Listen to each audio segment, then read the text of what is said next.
привет! С вами, как всегда, Маша Рябинина. Рада всех видеть очередной раз на своем канале. Ребят, я хочу также, чтобы вы заценили мой новый образ. Он, конечно, временный, но все же, как он. Так вот, видеоигры для кого-то это просто неплохой способ скоротать свое времяпровождение, для других же уйти от реальности и погрузиться в виртуальный вымышленный мир, где часы идут молниеносно. Остальные же просто уходят от своей привычной бытовухи. Для меня же видеоигры являются важнейшим этапом моей жизни. Даже создавая этот канал, все началось именно с видеоигры, где я бегала по психушке и кричала как форменная истеричка. Все, у Маши уже просто руки.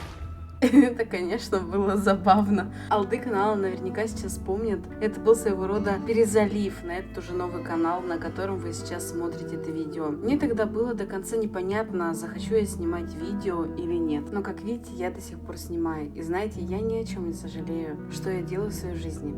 Ведь для меня главное, чтобы это приносило мне удовольствие и душевный покой. А финансовый вопрос — это уже 10-е дело. Также с видеоиграми каждый раз, когда я к ним возвращаюсь, я чувствую покой. Я давно привыкла уже к тому, что люди навешивают ярлыки на всех, не разобравшись в вопросе. Люди вообще не хотят разбираться ни в чем, поверьте мне. Что если ты любишь поиграть иногда, ты автоматически превращаешься в конченного задрота в их глазах. В частности, девушки, которые сразу отвергают парней, которые бывает иногда играют. Но ведь чего в этом плохого, если единственное, что есть у человека, это просто поиграть пару-тройку часов после тяжелой работы или на выходных. Снять усталость, разгрузить свои мысли, побыть в одиночестве, чтобы его никто не трогал, не капал на мозги. Это уже, по крайней мере, лучше выпивки или того хуже наркотических веществ, которые наносят непоправимый вред здоровью. Мне написал один человек комментарий под одним из моих прошлых видео. Я ему ничего не ответила сразу в моменте, потому что не нашла подходящих нужных слов. Я долго думала над тем, что ему написать. В итоге так и не ответила ничего. Ведь я была в подобной ситуации, где ничего тебе не радовало, и ты просто сходила с ума от безысходности. И одно, что мне помогало на этом этапе в моей жизни, это были видеоигры. Они дали неплохой буст в свое время и понимание, что мне делать. Нисколько не сами игры, а именно это, по крайней мере, дало мне больше времени, чтобы осознать, что я могу только рассчитывать на себя. Тогда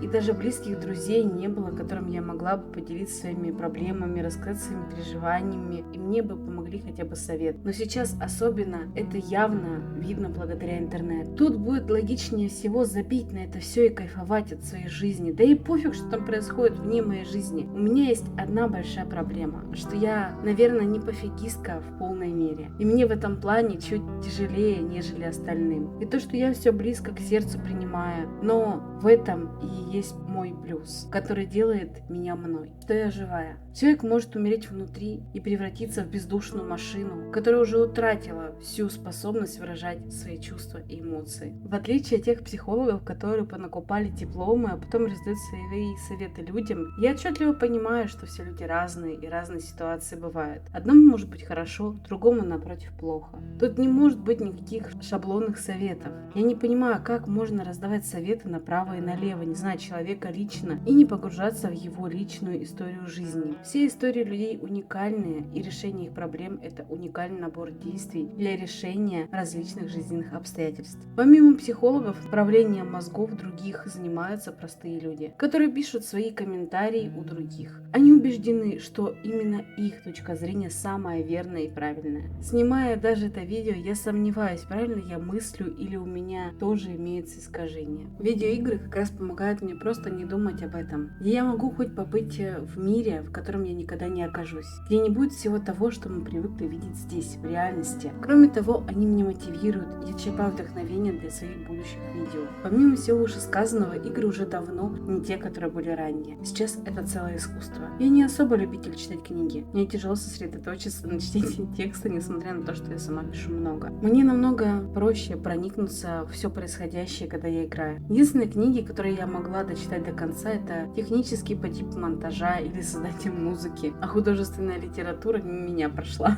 Разве по этим критериям можно сказать, что я полная дура? Безусловно, можно. Ведь для всех хорошим нельзя быть. Вы же не деньги, чтобы всем подряд нравиться. Но с другой стороны, надо ли это вам? Занимайтесь тем, чем хотите. Я, например, не передать вам словами, как я кайфанула, когда я собирала компы знакомым себе. Пару компов собрала, но сколько радости было у меня. И если сравнивать со съемкой на заказ, который я раньше снимала, здесь нет такого, что заказчик не был недовольный и миллиард раз переделывать одно и то же. И часто эти правки были за бесплатно. И все равно в итоге не нравилось. А в компах главное, чтобы все работало как швейцарские часы. И что не менее важно, мне это очень нравится делать. Пока не знаю, к чему это все приведет, но поживем увидим. И все это, скорее всего, благодаря играм. Одно из другого вытекает. Сначала ты просто играешь, потом покупаешь себе первую камеру, снимаешь, потом пишешь текста, снимаешь других и заканчивается сборкой компов. Я встречала много блогеров, которые говорили играть плохо и что ты никогда так не встретишь девушки и не найдешь друзей. И будешь всю жизнь один и умрешь в одиночестве. Но они забывают о том, что девушки тоже активно играют, и свою любовь можно встретить в виртуальном мире в онлайне. И уже затем встретиться вживую, узнать друг друга. В таком случае у вас еще будет больше общих тем для разговора. Таких пар тоже предостаточно. Ваше от вас никуда не уйдет, а если ушло, то это не ваше. Также и вопрос с друзьями обстоит. Просто надо знать всему меру. А поиграть, да, куда же без этого? Учитывая, что у многих людей это как отдушина, и вы хотите лишить их этого маленького удовольствия такими советами, видеороликами, это вредительство, как по мне.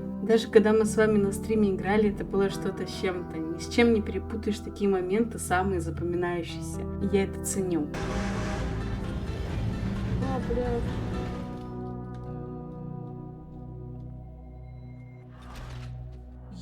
В смысле?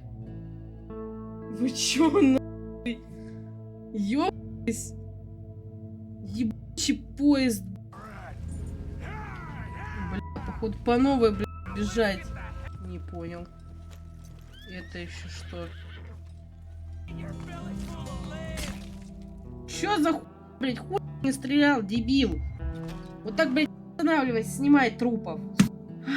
Поэтому не слушайте никого, если хотите поиграть, играйте. Мне это очень помогает, когда временами руки опускаются, и я не знаю, что делать. Мне достаточно просто поиграть, и проблемы уже не кажутся такими гигантскими, я их уже знаю, как решить. Тут еще важно понимать, что я не убегаю от проблем, я все равно их решаю по мере их поступления. И я не маскирую их под видом того, что я сейчас играю. Это временно все равно. Я убеждена, что любую проблему можно решить. Ну или почти любую, было бы желание. Остальное, это у нас загоны в голове. Также я сейчас слышала, что хотят запретить видеоигры. Все тому причиной, что якобы подростки и даже взрослые люди совершают массовые преступления из-за видеоигр. Но я вам открою одну большую тайну. То, что люди, которые не играют, совершают еще больше преступлений, нежели те, которые играют. Многие считают, что причина всему тому, то, что люди, которые играют, они выплескивают свой негатив, свои эмоции на игры. А те, которые не играют, все эмоции держат в себе. Из-за этого появляются преступления. Да, возможно, я не права, но, по крайней мере, я так слышала, и это моя точка зрения. И вообще, если вы что-то запрещаете, предлагайте что-то взамен, что поможет людям снять стресс и развеяться. И запреты не всегда помогают. Порой они могут сделать только хуже и усугубить ситуацию. Это все, что я хотела вам сказать. И также я хочу вам сообщить, что я уезжаю из Москвы на время, но я обязательно вернусь обратно. Вы не пугайтесь, я просто уезжаю в отпуск. Все, буду выкладывать истории, сообщения, также будут прописаны в моем телеграм-канале. Я буду все выкладывать, рассказывать. Буду, в общем, оставаться на связи. Можете не беспокоиться. Все актуальные ссылки на мои соцсети будут в описании под роликом. Следите за будущими анонсами. До скорого всем. С вами была Мария. Всем отличного настроения. Скоро еще увидимся. И отличного мне отпуска, а вам отличного настроения.